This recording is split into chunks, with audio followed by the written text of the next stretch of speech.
Alors, on est dans cette série, frères et sœurs, qui s'appelle « L'humilité précède la gloire ». Si l'orgueil, parce qu'on est tous un peu d'orgueil, hein? Je dois dire amen n'importe quand. On est tous de l'orgueil en nous. J'ai de l'orgueil, vous avez de l'orgueil. Juste ma femme, peut-être qu'il n'a pas, mais il y en a qui en ont. La majorité, on a de l'orgueil. On a tous de l'orgueil. Et ce passage-là, je l'aime tellement parce que l'humilité précède la gloire de Dieu. Moi, je veux connaître la gloire de Dieu, frères et sœurs, ici à l'Église et dans ma vie. Est-ce que vous voulez connaître la gloire de Dieu? C'est l'humilité qui précède la gloire de Dieu. L'humilité, c'est d'être honnête. C'est juste ça. Sois intègre. Sois honnête. Arrête de penser que toi, tu es arrivé et que tu es un bon chrétien. On est tous des pécheurs. Moi, ça fait 38 ans que je connais Dieu. J'ai étudié à l'école pendant 12 ans. J'ai fait un bac en théologie. Je connais la Bible. Je la lis tous les jours. Ça fait 38 ans que je lis la Bible. Je connais Dieu. Je suis pasteur principal d'une église depuis 10 ans. Puis je ne suis pas arrivé, frères et sœurs. Merci, chérie. Merci. Je n'ai pas entendu amen. Merci. Je ne suis pas arrivé. Vous n'êtes pas arrivé. On n'arrivera jamais dans ce corps misérable que nous avons depuis le Jardin de l'Éden. Nous sommes des pécheurs, frères et sœurs. Christ, il a fallu que Jésus meure. Je ne comprends pas ça, moi. Jésus, il devait mourir et souffrir, comme on l'a chanté. Je ne saurai jamais tout ce que tu as subi à la croix. Pourquoi Jésus devait mourir? C'est la seule façon pour Dieu de faire justice avec nous alors que nous sommes des pécheurs. We still sinner. On reste des pécheurs, frères et sœurs. Même si Dieu est mort pour nous, même si vous êtes bien habillés ce matin, un beau sourire, la Bible, vous chantez, on est des pécheurs. Quelle grâce, frères et sœurs. Quelle grâce de Dieu. Quelle grâce que Dieu nous fait d'avoir envoyé son Fils unique pour mourir pour nous. Et l'humilité, c'est juste de reconnaître qui tu es devant Dieu. Et c'est ça que Dieu aime. Ce n'est pas toutes tes bonnes actions, mais c'est ta foi qui fait que tu plais à Dieu. La foi que tu es tellement pécheur qu'il a fallu que Jésus meure pour toi. C'est ça la foi. C'est ça la foi. Jésus a tout réglé à la croix. Pour celui qui croit, tu es un enfant de Dieu maintenant. Et tant que tu vas être dans ce corps, tu vas rester un pécheur, mais un jour, dans le ciel, c'est un autre corps qu'on va avoir. Merci Seigneur, mon corps va rester ici, dans la poussière, et moi, je vais avoir un corps glorieux comme Jésus au ciel. Merci Seigneur pour ça. Mes frères et sœurs, l'humilité, c'est juste d'être honnête. Il faut que tu sois honnête, mon frère, ma soeur. Jésus, à un moment donné, il a dit, ils l'ont pas saisi, eux autres. Jésus, à un moment donné, il a dit aux pharisiens, je crois, je ne suis pas venu pour ceux qui se portent bien, moi. Moi, je suis venu pour les malades. Bien, si tu penses que tu es un bien portant, toi, tu fais les bonnes choses, toi, tu vas à l'église, tu pries, tu fais tout bien, là. Si tu es un bien portant, bien, Jésus n'est pas venu pour toi. Il est venu pour les malades. Il est venu pour ceux qui se portent mal. Et moi, je déclare devant Facebook et devant le ciel que je suis malade. La bonne nouvelle, c'est que par ces meurtrissures, je suis guéri. C'est un processus. Je n'ai pas été guéri le jour où j'ai cru de toutes mes affaires, de toutes mes bébelles. Je suis en processus de guérison. J'ai encore des choses en moi que Dieu doit changer et je le reconnais devant vous et devant le ciel. Dieu, change-moi. Je t'aime de tout mon cœur, Dieu. Je ne suis pas content de ma vie quand je ne fais pas ce qui est bien. Je ne suis pas content de moi, Seigneur. Je ne serai jamais content jusqu'au temps où je serai dans ta présence, dans la gloire de Dieu. Frères et sœurs, l'humilité, l'honnêteté précèdent la gloire de Dieu. Et moi, je crois que la gloire de Dieu, dans les derniers 10, 20, 30 ans peut-être, la gloire de Dieu nous a été volée dans nos églises. Oh, on se réunit. Il y a des églises qui chantent, qui dansent, qui crient. Mais frères et sœurs, la réalité, là, c'est que tant qu'on n'aura pas connu la gloire de Dieu, il y a juste une apparence de piété, frères et sœurs, dans l'Église. Mais il n'y a pas tout ce cœur que Dieu demande. Tu aimeras Dieu de tout ton cœur. La vraie piété, frères et sœurs, c'est de chercher Dieu de tout son cœur, de reconnaître que tu es un pécheur, de reconnaître que tu as besoin de Dieu. Frères et sœurs, je ne veux pas aller dans une église religieuse, je veux aller dans une église où il y a la gloire de Dieu. La gloire de Dieu, ce sont des hommes et des femmes qui marchent dans la piété. La piété, c'est quelqu'un qui cherche Dieu, qui est prêt à s'humilier, qui invoque son nom et qui veut connaître la gloire de Dieu dans sa vie. Moi, je veux connaître la gloire de Dieu et je sais que l'humilité précède la gloire de Dieu. Et si dans les 10, 20, 30 dernières années dans nos églises, peu à peu, nous avons été sapés de notre piété tranquillement, frères et sœurs. Tranquillement, on s'est habitué à toutes sortes de choses. Tranquillement, on s'est habitué à un manque de piété, de marcher sans la gloire de Dieu. Qui veut connaître la gloire de Dieu, frères et sœurs? L'humilité, l'honnêteté, la piété précèdent la gloire de Dieu. Et si je crois, frères et sœurs, qu'on s'est habitué dans nos églises, petites ou grandes, on s'est habitué dans nos églises à vivre sans cette piété, frères et sœurs, moi je crois que cette série, si Dieu m'a mis à cœur cette série, je veux croire de tout mon cœur que dimanche après dimanche, peu à peu, nous allons retrouver la gloire de Dieu dans nos vies. Nous allons retrouver la vraie piété, frères et sœurs. La vraie piété, c'est la puissance du Saint-Esprit qui agit en nous, qui agit au travers du prédicateur, du conducteur de louange, de toute l'Église. Frères et sœurs, si nos églises, il manque un peu de la gloire de Dieu, ce n'est pas de la faute des pasteurs, c'est la faute de vous et moi. C'est la faute de tout le monde. C'est chacun de nous qu'on doit avoir cette soif de voir la gloire de Dieu. Ma question, c'est, est-ce que vous avez soif ce matin de voir la gloire de Dieu? Amen. Moi aussi, j'ai soif. Alors, prêche, Pasteur Jean. Vas-y, prêche, Pasteur Jean, vas-y. Parce que, frères et sœurs, j'aimerais vous dire ceci. Paul enseigne aux Éphésiens, au chapitre 6, verset 12, je crois qu'on n'a pas lutté contre les hommes. Contre qui on doit lutter? C'est contre les esprits méchants dans les lieux célestes, contre les princes de ce monde de ténèbres. Frères et sœurs, est-ce que je peux vous dire ceci? Les princes de ce monde de ténèbres s'énervent et tremblent lorsque une Église commence à s'approcher de la gloire de Dieu.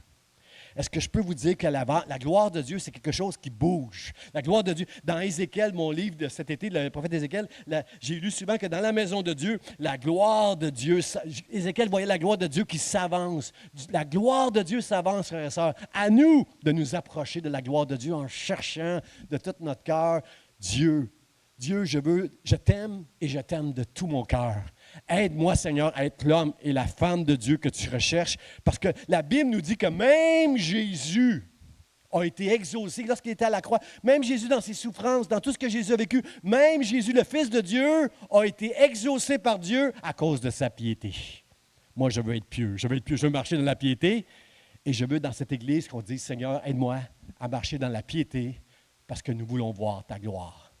Cette gloire qui s'avance, nous voulons la saisir dans le nom de Jésus. C'est pourquoi nous allons être ici dans cette semaine de jeûne et prière pour dire, Seigneur, on veut t'entendre. Amen. Amen, amen. Alors, on va aller dans ce texte, frères et sœurs. Sachez que l'enfer tremble en ce moment avec vos amen parce que ça s'énerve. Les princes de ce monde de ténèbres s'énervent quand une Église s'approche de la gloire de Dieu. Alors, le texte ce matin qu'on va regarder, c'est dans 2 Pierre, l'apôtre Pierre, un des 12 apôtres de Jésus. Et il dit ici au verset 18, du premier chapitre de 2 Pierre, il dit « Et nous », en parlant de lui, de Jacques et de Jean, il dit « Nous avons entendu cette voix venant du ciel lorsque nous étions avec lui sur la montagne sainte. » Frères et sœurs, l'apôtre Pierre ici, il fait référence à ce jour qu'on appelle dans la Bible le jour de la transfiguration. Lui, Jésus, on voit dans la Bible que Jésus allait souvent à la montagne. Jésus avait un super de gros ministère. Des foules venaient à lui. Il prêchait, il enseignait, il guérissait les malades. Il avait vraiment tout un ministère, Jésus. Et à un moment donné, on voit dans la Bible que Jésus, le matin, à l'aube, il s'en allait, ou toute la nuit, il s'en allait sur une montagne pour aller prier. Et ce jour-là, à la montagne de la transfiguration, il a amené avec lui ses disciples qui étaient le plus proches. Moi, je veux être proche de Jésus. Premièrement, il faut être un disciple. Puis après, il faut chercher à être proche de Jésus. Moi, je veux être proche de Jésus. Il dit, nous avons entendu, en parlant de lui, de Pierre, et Pierre, et avec Jean et Jacques, il dit, nous avons entendu cette voix venant du ciel. Combien veulent entendre une voix venant du ciel, frères et sœurs, ici?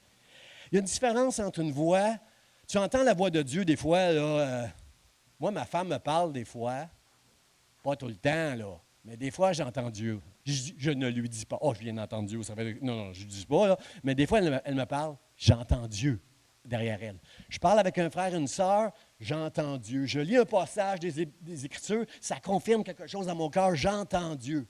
Mais est-ce que vous comprenez la différence entre entendre Dieu, là, je comprends sa volonté, il confirme quelque chose dans ma vie. Là.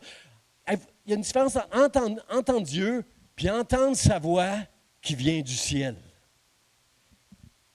Non, pas vous, mais moi je vois une différence, là, parce que Pierre, il est tout excité ici. Il est béni. Il est béni d'avoir entendu. Il est avec Jésus. Il est avec Jésus. Sur la montagne, en train, où est-ce que Jésus va prier. Il est avec Jésus, puis il entend cette voix qui vient du ciel. Alors que nous étions avec lui, où ils étaient? Sur la Sainte Montagne. Frère, ça, mon point ce matin, c'est que, frère et sœur, chacun de nous, Dieu nous appelle à aller rejoindre, à aller entendre la voix de Dieu qui vient du ciel en allant avec Jésus sur la Sainte Montagne. Est-ce que vous êtes avec moi? Est-ce que vous êtes prêts à gravir, d'aller sur cette montagne où nous allons entendre une voix, pas quelqu'un qui vous parle, mais Dieu, vous allez entendre la voix de Dieu qui vient du ciel sur cette montagne que vous allez monter avec Jésus. C'est ça, frère et sœur, cette histoire-là. C'est ça le contexte de tout ce passage-là. Nous, les trois, à la transfiguration, alors qu'on se rendait avec Jésus pour prier, on a entendu cette voix venant du ciel. Frère et sœur, c'est bien de prier, c'est bien d'adresser Dieu. Mais mère, que c'est bon d'entendre Dieu. J'aime ça parler à Dieu, là. Tous les jours, je parle à Dieu, là. Mais quand Dieu me parle, wow! Cette série va nous amener, frères et sœurs, dans la gloire de Dieu. Et la gloire de Dieu, pour moi, au-delà, il va y avoir des miracles, il va y avoir des prodiges. Au-delà de toutes ces choses, c'est d'être dans la présence de Dieu. La puissance de Dieu.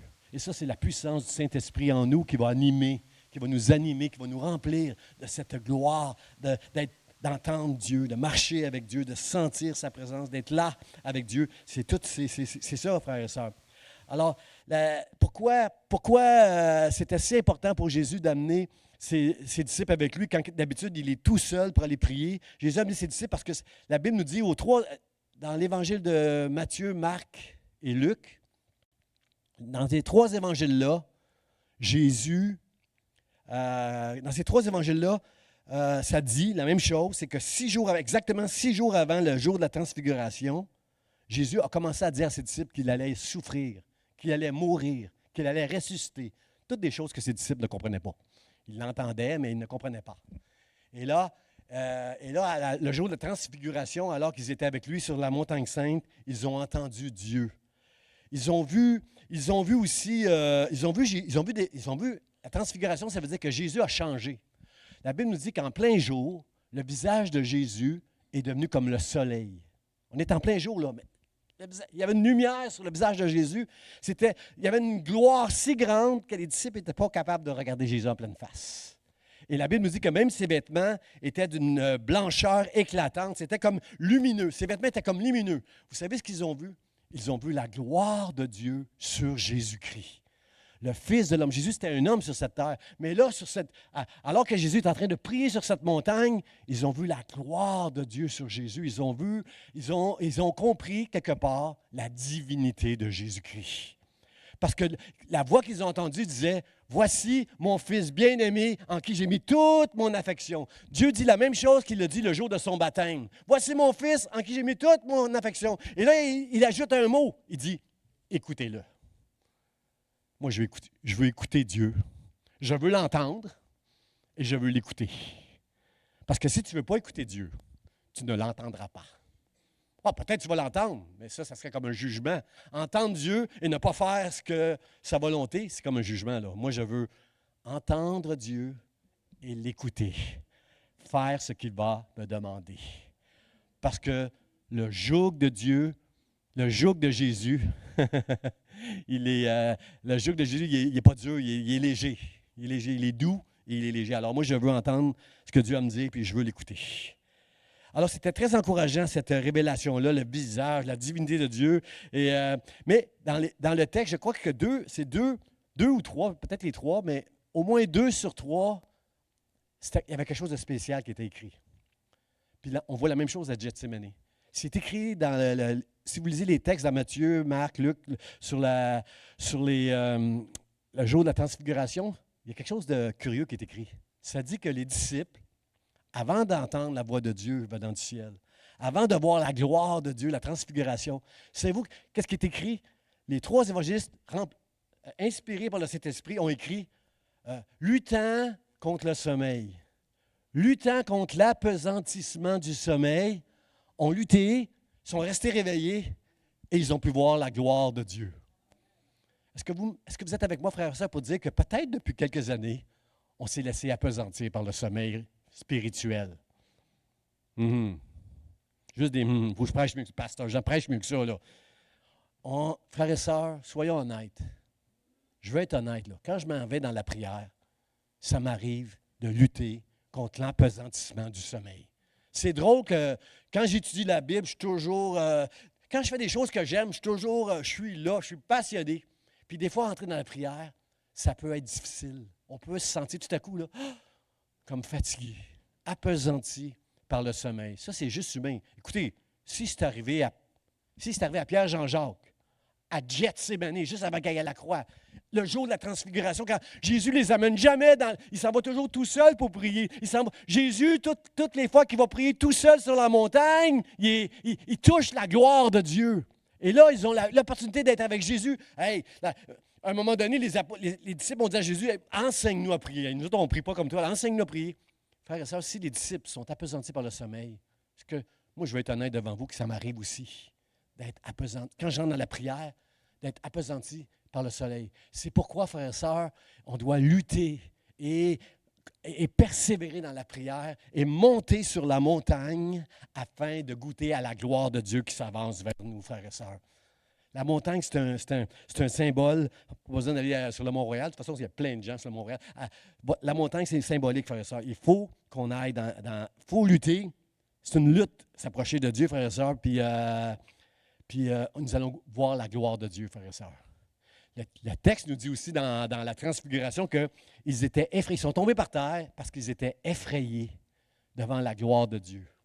Frères et sœurs, la gloire de Dieu, ce n'est pas toujours quelque chose de « Ouh! » Dans la Bible, ce que je remarque, c'est que c'est souvent effrayant de goûter un peu de la gloire de Dieu.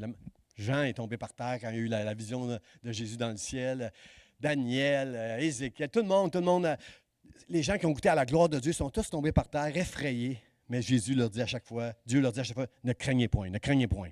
Alors, ce qu'on doit retenir là-dedans, frères et sœurs, c'est que on doit, avec Jésus, à l'écart, aller prier sur la haute montagne entre ciel et terre. Frères et sœurs, une montagne, ça nous montre que c'est juste c'est une image, frères et sœurs. Le ciel, c'est à l'infini, là. Mais quand tu montes sur le dessus d'une montagne, tu es à l'endroit sur la terre le plus haut où tu vois le ciel. C'est un peu ça, la montagne. C'est approche-toi de Dieu le plus possible. J'ai une photo d'ailleurs d'une montagne qui va apparaître là. C'est le mont Tabor, parce que la majorité des théologiens s'entendent pour dire que c'est là qu'il y a eu la transfiguration. Le mont Tabor, regardez les maisons et le mont, comment c'est haut. Là. Le mont Tabor a environ 2000 pieds, 580 mètres. Là. Tout près de 2000 pieds, frères et sœurs. Ça, c'est une petite montagne. Ça, c'est une petite montagne que les disciples et Jésus ont montée pour aller là-bas. Mais juste pour vous dire que rendu en haut de la montagne, tu as l'impression là, que tu es proche du ciel. C'est juste ça, frères et sœurs. L'idée de monter sur la montagne pour aller prier, l'idée, c'est d'être, comment je pourrais dire, s'approcher de Dieu. C'est une ascension qui va être difficile. C'est haut, 2000 pieds, là, c'est haut là, quand même ici. Puis ça, c'est une petite montagne. Mais c'est tout ça, frère et sœurs, qui prend place. Moi, je crois que, avec tout ce qui prend place dans nos vies, dans ce monde, frères et sœurs, il faut prendre de la hauteur pour être à la hauteur. On a besoin de Dieu. On a besoin de s'élever, d'aller quelque part, de s'élever au-dessus des choses de la terre, afin d'être à la hauteur pour faire face à tout ce qui prend place autour de nous. Et c'est ça qui va arriver si on va à la montagne pour prier sur cette haute montagne dans le nom de Jésus. Alors, mon premier point, frère et sœur, c'est entendre la voix de Dieu. Et nous, moi, Jacques et Jean, nous avons entendu cette voix venant du ciel. Il était tout excité. Pierre était béni. Il était avec Jésus tous les jours. Il était avec le Fils de Dieu tous les jours. Et il est béni d'avoir entendu la voix de Dieu qui venait du ciel. Moi, je veux entendre la voix de Dieu. Je l'ai entendu dans ma vie à des moments précis. J'ai entendu la voix de Dieu au travers d'un prophète qui m'a parlé, au travers d'un film où j'étais complètement démoralisé. J'ai entendu souvent la voix de Dieu, mais entendre la voix. C'est pas obligé d'entendre des voix, là. Mais comprenez, quand c'est Dieu qui s'adresse à toi, wow, ça fait toute une différence dans notre vie, là. Alors, c'est ça la montagne. C'est une ascension qui est difficile parce que ça prend du temps, frère. Ça, c'est faux. C'est faux de dire, tu peux mettre juste, si tu n'es pas habitué de prier, là, mets juste 10-15 minutes. Ça serait faux de dire ça. Aller vers Dieu pour rencontrer la gloire de Dieu qui s'avance, frère et sœur, ça prend du temps. Jésus lui-même prenait la nuit des fois pour prier. Il a pris la nuit avant de choisir ses disciples, la Bible dit. Prier, ça prend du temps. Ça prend un désir qui vient du cœur.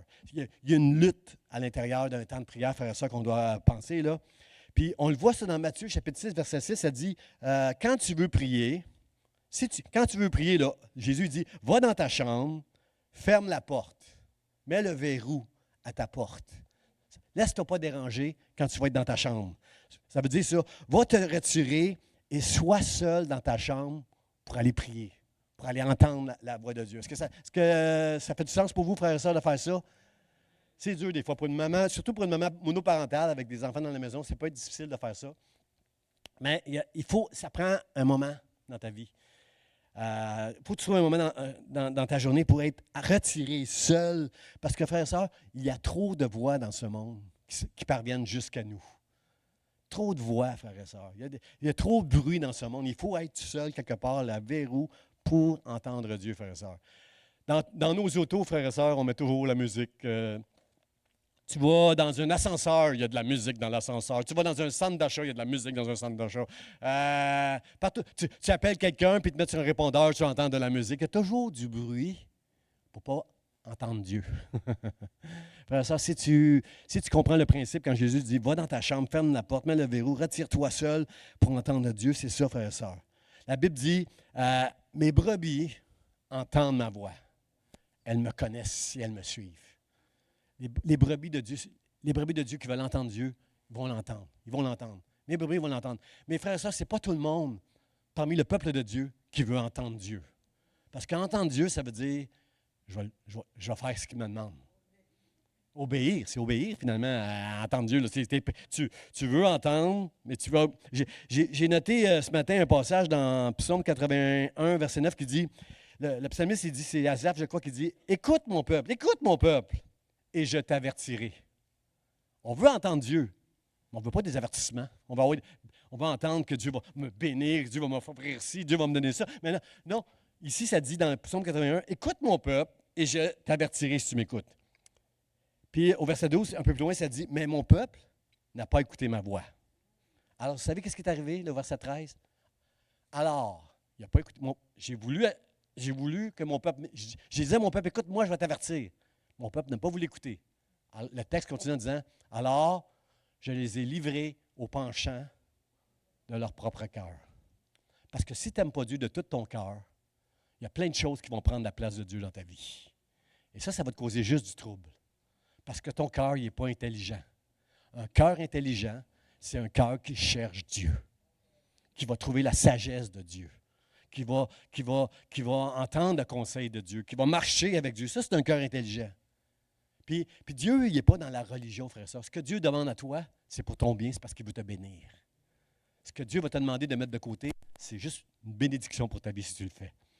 Mais souvent, dans nos cœurs, on ne veut pas être privé de rien, on ne veut pas d'avertissement, on ne veut pas de conseils, on veut faire ce qu'on veut. Alors Dieu va nous livrer à ce que notre cœur veut si on ne veut pas l'entendre. Dans l'Apocalypse, ça dit, j'ai entendu une voix qui vient du ciel. Dans Isaïe, ça dit, qui enverrai-je? Isaïe a entendu ça. Seigneur, moi voici, envoie-moi. Mon frère, ma soeur, ce matin, on veut entendre la voix de Dieu. Puis une chose que je sais que je vois certaines personnes ici avec qui je parle, puis je sais qu'ils le mettent en pratique dans leur vie. Une chose que je peux vous suggérer, moi, frères et sœurs, vous ne savez pas comment prier, vous ne savez pas quoi dire à Dieu.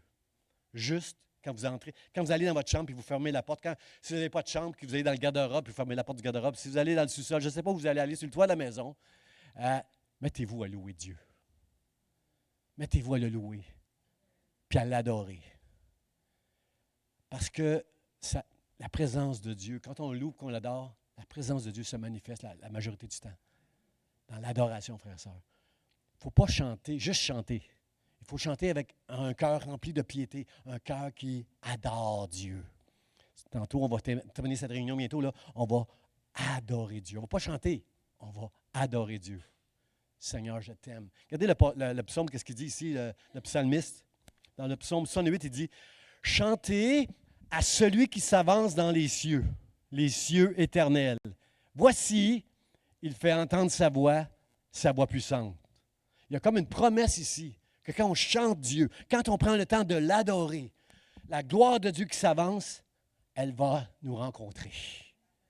Moi, je me souviens, lorsque j'ai plusieurs années dans mon sous-sol, les lumières étaient fermées, je louais, puis j'adorais Dieu dans mon sous-sol. Je me souviens, j'ai des flashs, là, c'est un bon mot, le flash. J'ai des flashs que dans mon sous-sol, qui était sombre, quand je louais Dieu et que je ressentais la présence de Dieu, parce que quand on loue Dieu, Dieu s'avance vers nous.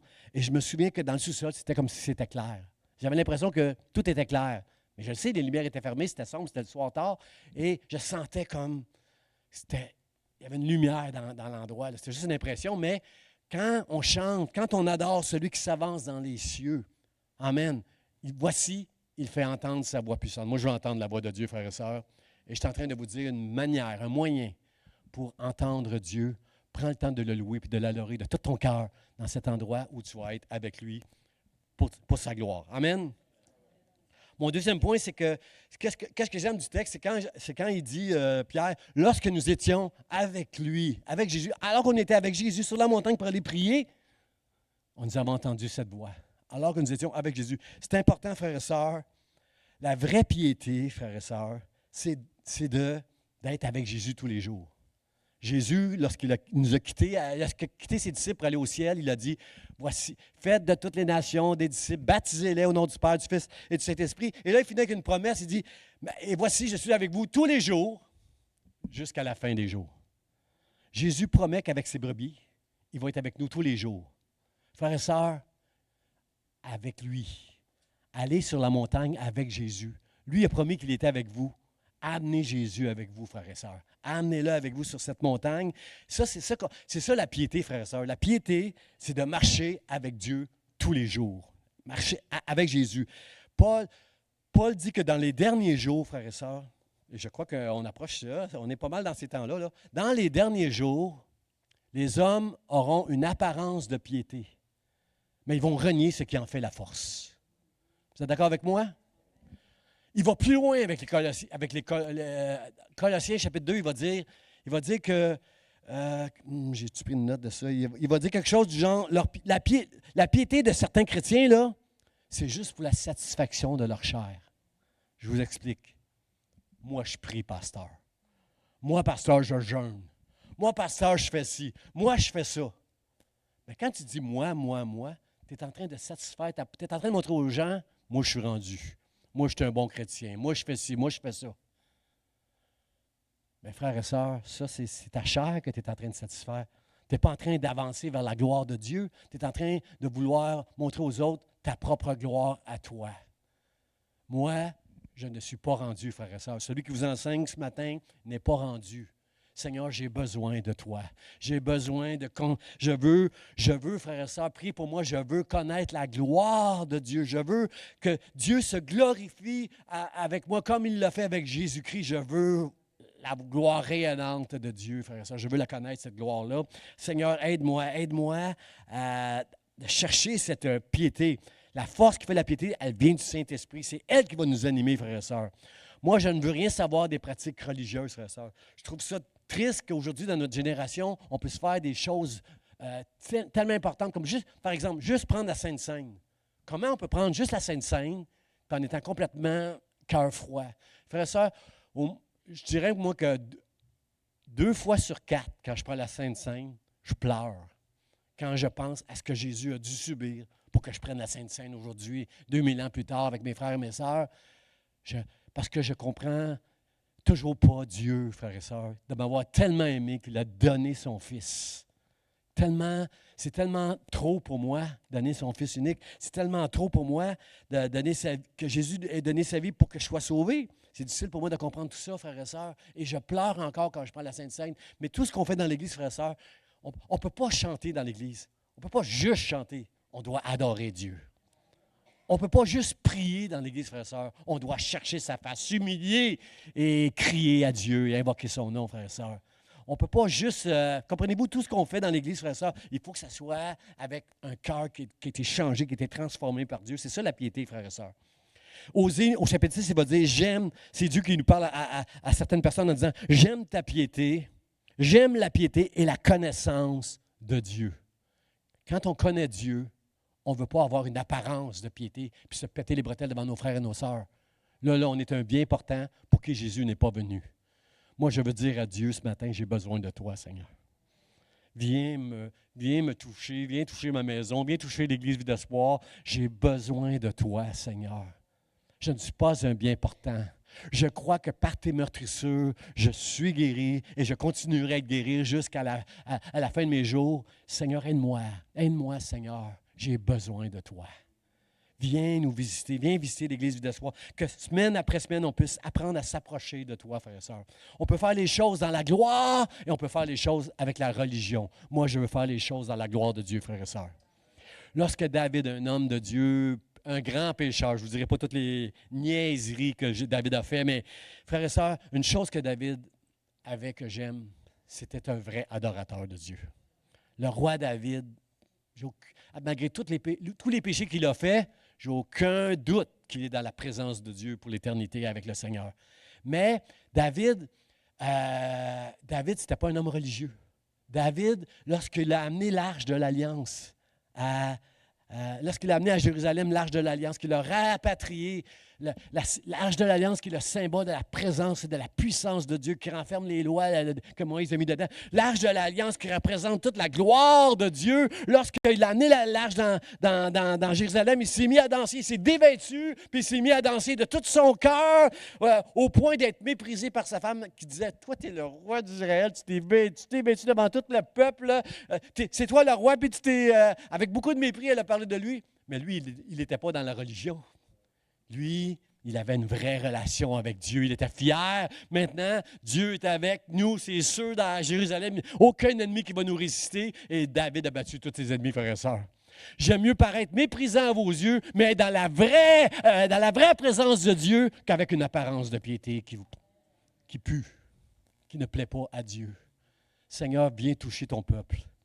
Viens toucher l'Église Vie d'Espoir.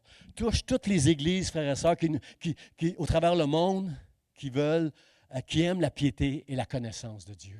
Touche-les, Seigneur, et que ta gloire s'avance vers chacun d'eux, Dieu.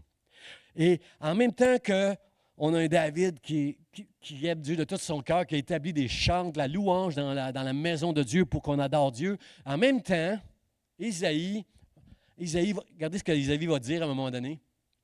Il va dire, le Seigneur dit, quand ce peuple s'approche de moi, parce que tout ce que David faisait de tout son cœur, danser de toutes ses forces devant Dieu, à un moment donné dans le temple, c'était de la religion, frères et sœurs. Est-ce que ça se peut qu'il y ait encore de la religion dans nos églises aujourd'hui?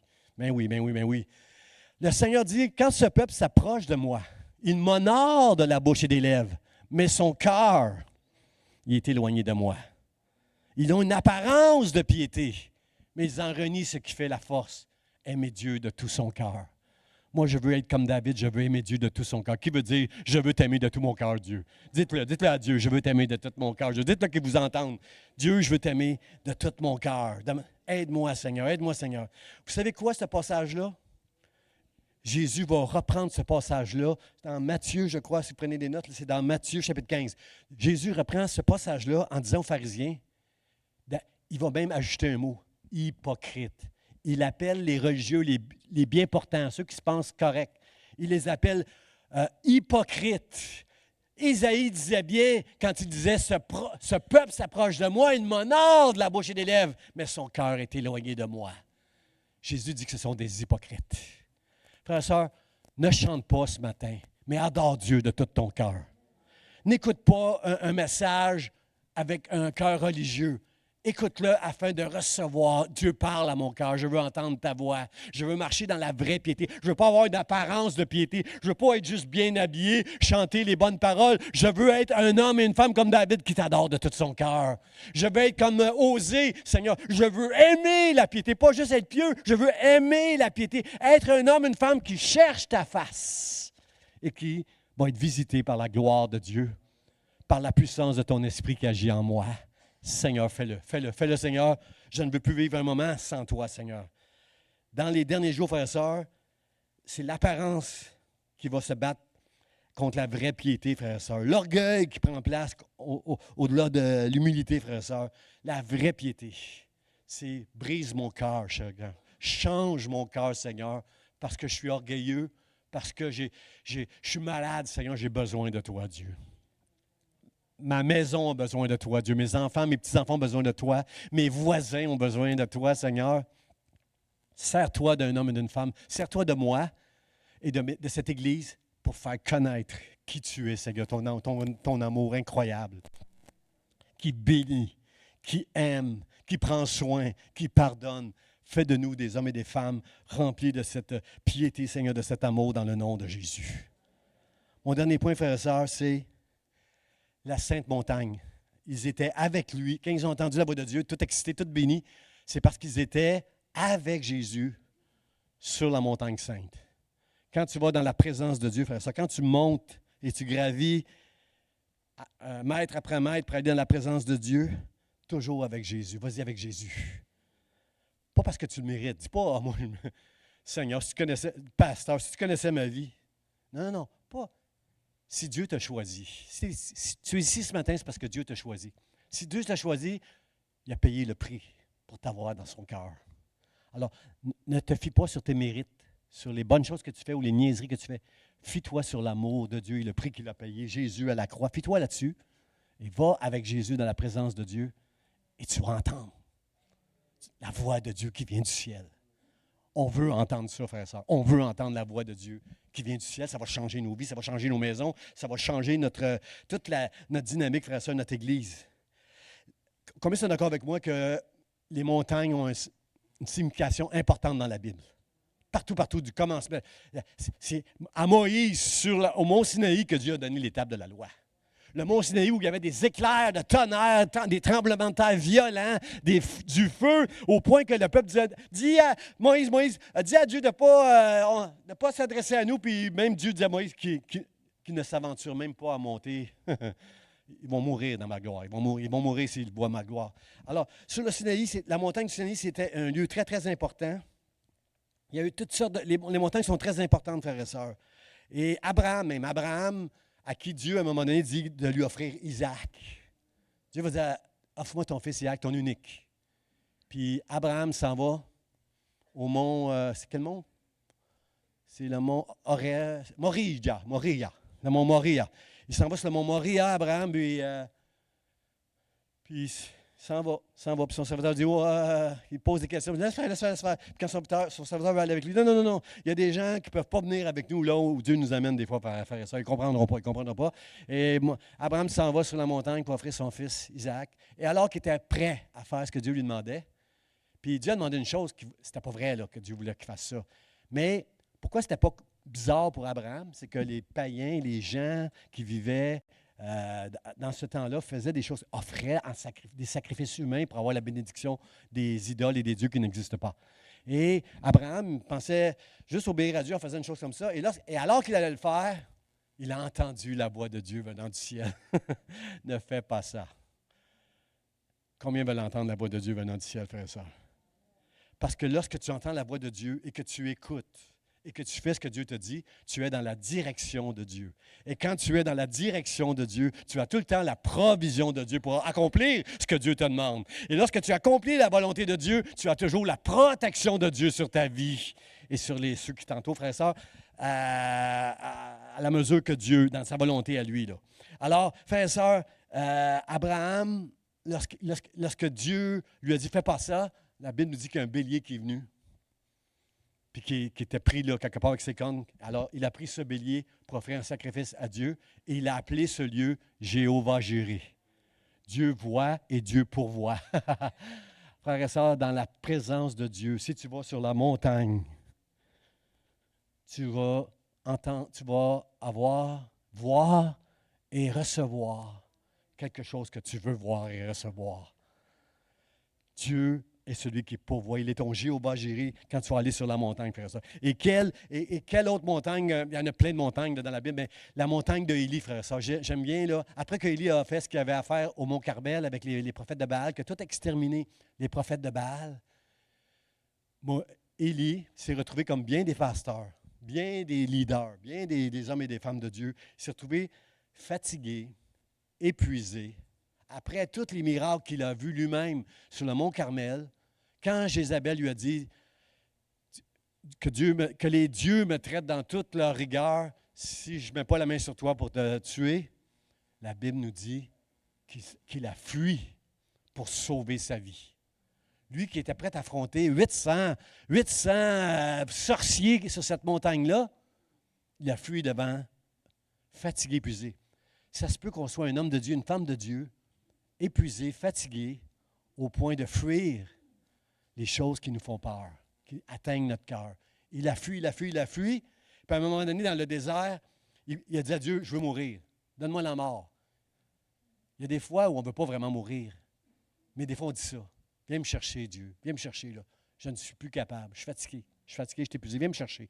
C'est pas qu'on veut vraiment mourir, mais il y a comme il n'y a plus d'espoir. Et là, Élie était là.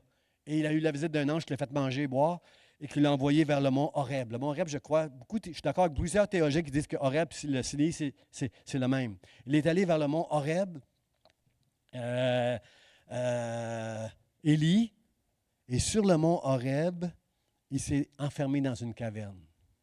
Il prend le temps de monter. Dieu veut qu'on aille sur la montagne, comme Jésus, pour aller prier et entendre sa voix. Et Élie, dans l'état où il était, il est monté sur la montagne pour aller s'enfermer dans une caverne. Et 2 fois, Jésus va lui dire, « Élie, qu'est-ce que tu fais ici? Sors de ta caverne. Qu'est-ce que tu fais ici? » Frères et sœurs, il y a des personnes en ce moment que Dieu veut te dire, « Qu'est-ce que tu fais là dans ta vie? Là où tu es dans ta vie, là, qu'est-ce que tu fais ici? » Et vous savez quoi? Quand Élie est sorti de sa montagne, il a entendu Dieu qui a donné une nouvelle direction à sa vie. Il lui a donné une nouvelle direction avec la provision puis la protection. Il lui a dit à Élie quoi faire. Il a donné une nouvelle mission. Il lui a dit quoi faire. Et Élie est parti.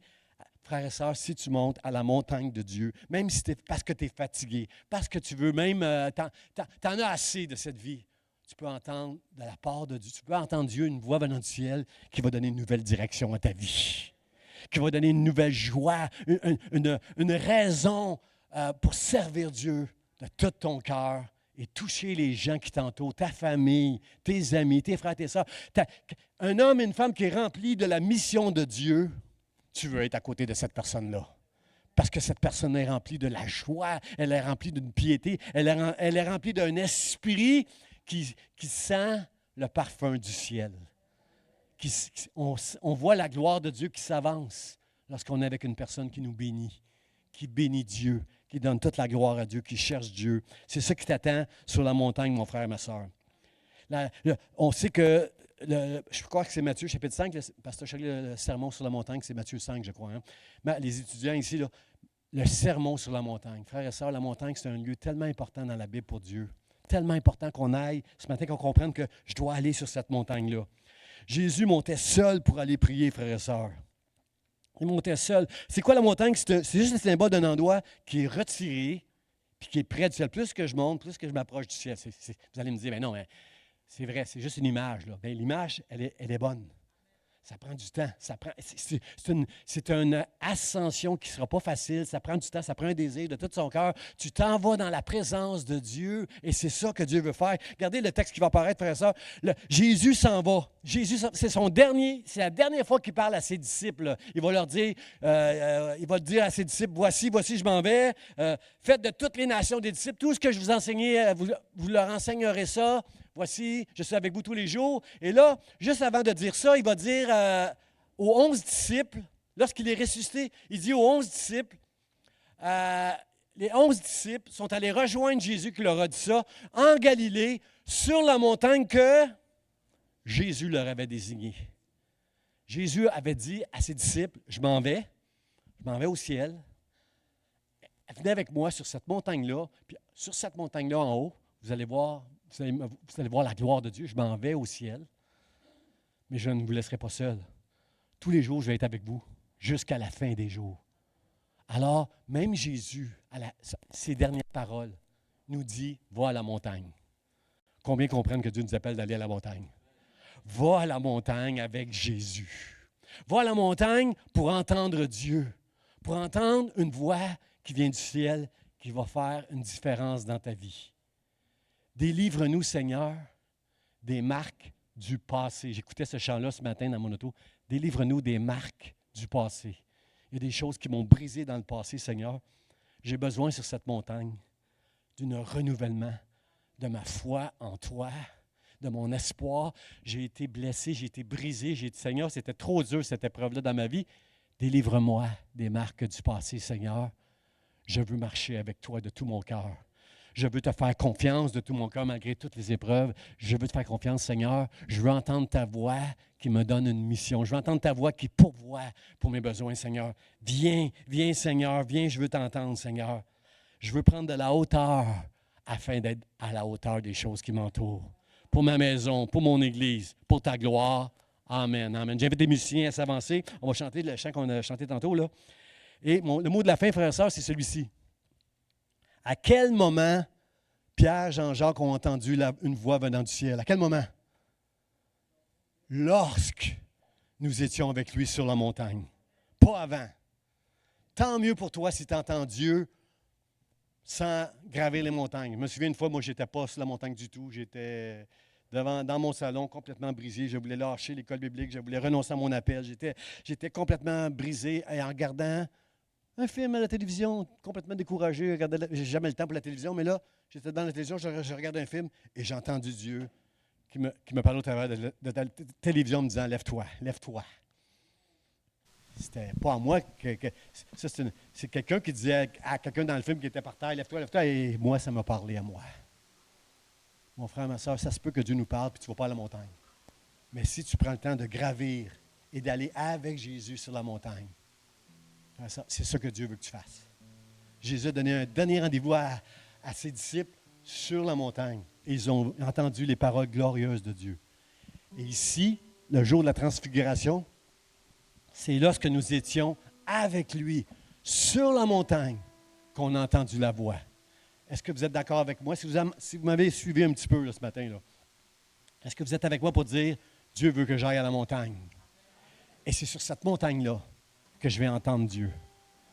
La montagne, c'est un endroit où tu vas être seul, isolé. Viens cette semaine à la réunion de jeûne et prière où on va prier ensemble. Mais puis, tu vas entendre, Dieu va te parler pendant la réunion de jeûne et prière. J'aime Pasteur Charlie, c'est lui qui... Pasteur Charlie prêche la première prédication de l'année. Cette année, ça va être le 7 janvier. C'est lui tout qui commence l'année parce que Pasteur Charlie, c'est un brise-glace. Il amène toujours quelque chose qui est très bon et qui ouvre, qui fait la place pour la gloire de Dieu. Et notre sœur Nicole, c'est elle qui va clore là, ce temps de jeûne et de prière le jeudi. Et c'est toujours une parole qui vient du ciel que Nicole nous apporte. Mardi, mercredi, jeudi, cette semaine, tous les soirs à 7 heures, on va avoir ce temps de jeûne et de prière où on va s'entraîner pour aller jusqu'à la montagne dans nos maisons privées, dans nos chambres, la porte fermée avec le verrou. On va apprendre cette semaine à chercher la face de Dieu, à être rempli être rempli de ce désir de s'approcher de Dieu, alors que nous savons que l'humilité précède la gloire. La gloire de Dieu est en train de s'avancer, frères et sœurs, pour nous visiter, nous et toutes les églises qui aiment Dieu. Est-ce que, frères et sœurs, vous voulez dire avec moi, on veut aller sur la montagne avec Jésus? On veut être sur cette montagne, pasteur. Un endroit où ça ne sera pas facile, je vais devoir lutter contre le sommeil, je vais me battre, mais je vais entendre la voix de Dieu. Et je vais connaître la gloire de Dieu. Et l'Église Vie d'Espoir va connaître la gloire de Dieu, frères et sœurs, avant la fin de cette série. Est-ce que vous voulez dire Amen pour dire au ciel que ta gloire s'avance vers nous, Seigneur, dans le nom de Jésus. Amen. Je vous invite à vous lever, on va chanter ensemble avec les musiciens. On va terminer avec ce chant-là.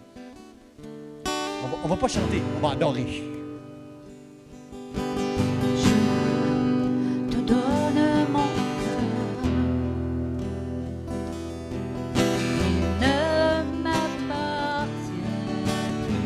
Je te donne mon cœur, Dieu. Ce que j'ai de meilleur,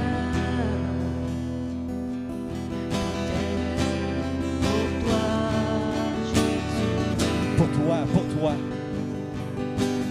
Un parfum de valeur sur toi est répandu. C'est l'offrande de mon cœur. Je suis à toi, Jésus. Prends mon âme, prends mon cœur, Oh, je te donne tout. Prends ma vie, me voici, je te donne tout.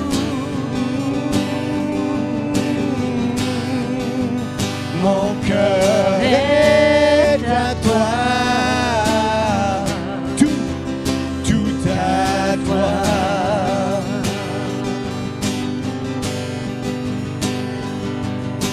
Je te donne mon cœur, il ne m'appartient plus. Ce que j'ai de meilleur, Tout est pour toi, Jésus. un parfum de valeur Sur toi, toi est répandu. c'est l'offrande de mon cœur. Je suis à toi, je suis à toi, Jésus. Prends mon âme, prends mon cœur, Oh, je te donne tout. Prends ma vie, me voici, je te donne tout. Mon cœur est à toi, Tout à toi. mon cœur est à toi, tout à toi. Mon cœur est à toi, Tout à toi. mon cœur est à toi. Tout à toi. Dites-lui dans vos mots, dites-lui dans vos mots, mon cœur est à toi, Seigneur. Je t'offre mon cœur, je t'offre mon âme. Je veux t'aimer de toute ma force. Est-ce que je peux entendre vos voix ce matin qui disent à Dieu, Seigneur, je veux aller sur cette montagne. Je veux entendre ta voix. Je veux te donner tout mon cœur. Viens, remplis-moi, Seigneur.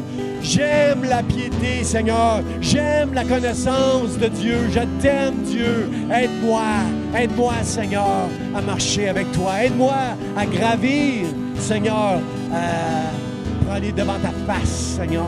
Pour me tenir devant toi, Seigneur. Je veux entendre ta voix, cette voix qui vient du ciel, Seigneur. Dieu, j'aime quand tu me parles. Dieu, sauve-moi, sauve ma famille, sauve cette église, Seigneur. Sauve, Seigneur, ceux qui t'appartiennent dans l'Est de Montréal, Seigneur, au travers de nous. Alléluia, de notre amour, de la proclamation de l'Évangile, Seigneur. Aide-nous à faire connaître ton nom, Dieu. Remplis ce lieu de ta gloire, Seigneur. Cette gloire qui s'avance. Seigneur, je te loue, Seigneur, devant cette gloire qui s'avance, Seigneur. Remplis-nous d'humilité, d'honnêteté, Seigneur, de piété pour chercher ta face. Celui qui prie, qui s'humilie, qui cherche ma face, je vais le bénir. Je vais l'exaucer. Je vais guérir son pays dans le nom de Jésus. Seigneur, aide-nous. Aide-nous, Seigneur. Chercher ta face. Que ta gloire remplisse l'Église Vie d'Espoir, Seigneur, et toutes ces églises qui te cherchent dans le nom de Jésus. Est-ce que je peux entendre un grand Amen, frères et sœurs? Amen, Amen. Soyez bénis, soyez bénis. Soyez là mardi, mercredi, jeudi pour cette temps de jeûne. Allez donner votre nom à l'espace bienvenue si vous allez être pour faire partie du repas. Et je vais écrire dans le mot du pasteur cette semaine le téléphone de Patricia pour dire ce que vous allez apporter.